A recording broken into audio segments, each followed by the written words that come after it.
I honestly don't really believe that I chose to farm this piece of ground. Sometimes I really think that this piece of ground chose me to take care of it and to farm it. So if I was to lose it, then I feel like I'd be losing a large part of who I am and what I've been called to do in life.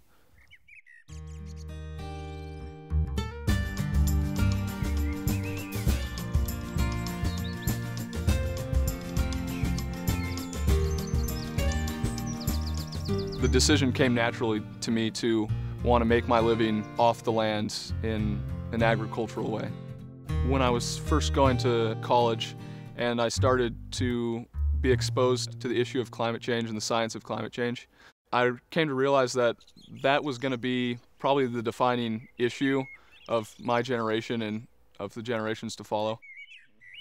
So this is no-till diverse, high input, which means it's the high nitrogen side of this system. This is actually pretty clean. If you go down, the next one down is the low input. There wasn't really anything else in my life at that time that I felt was as urgent and needed to be decided upon than how to live a life in the context of a world that was going to be radically changing. I thought more and more about climate change, and nothing really seemed like a feasible way to deal with it. You know, it all seemed too insignificant. And then finally, one night laying in bed, it just dawned on me that the best way to deal with that would be to take all the things that climate change deals with and put it in my own hands. And to me, that realization was to become a farmer.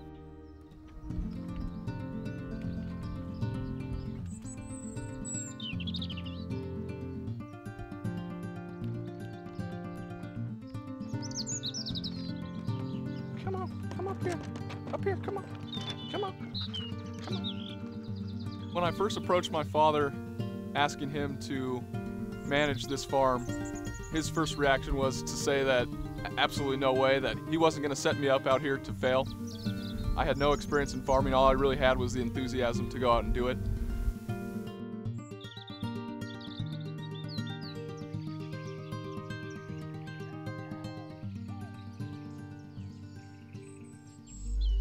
Agriculture is the manipulation of energy to create food, and our modern system of agriculture is designed to use fossil fuel type of energy.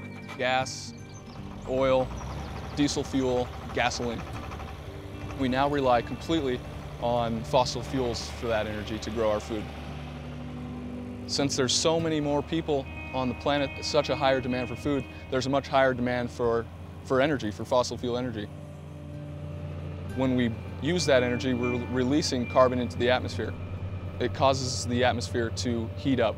And as it heats up, it changes the relationships between water, plants, animals, and that changes the fundamentals of agriculture. This is the kind of place where you can solve a problem like climate change. There is the opportunity to build up a new agricultural system. I want to create an agricultural system that is ecologically regenerative and less dependent upon fossil fuels.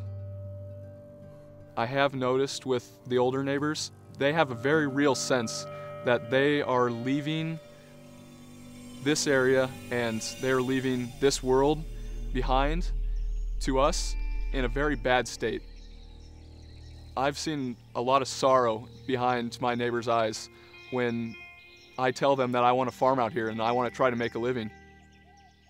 I love this place because it gives me the palette to paint my own life. Plants are color and their texture. They give you the means to just transform a landscape into something that's not only beautiful, but something that's incredibly practical and that can feed you, feed your family, your neighbors, and your community. All the while helping to restore what we've lost on our planet. Favorite thing to sample from the garden, probably carrots, because they're fresh from the garden. They're very sweet and delicious. The biggest fear I have is that by choosing to have lived a life that's a reaction to climate change, is that I will have done all this and it will have been in vain, and that people around me and that society in large and the world around us will have completely ignored everything that we can see with our own two eyes, and that science can tell us, and that religions can tell us, and we'll have basically forsaken this amazing gift that we've been given.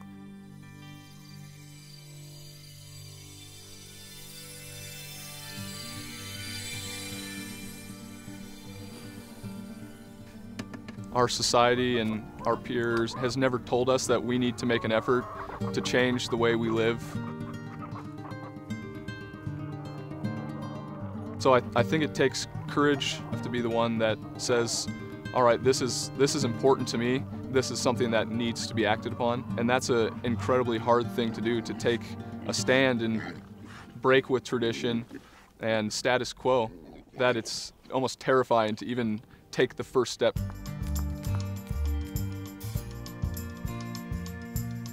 The best thing that the Montana state government could do to help me as a beginning farmer is they can recognize that there's a shared resource that is the atmosphere, and that to be a successful farmer, that atmosphere needs to be protected and treated in a way that allows the climate to function and to be resilient and to be healthy.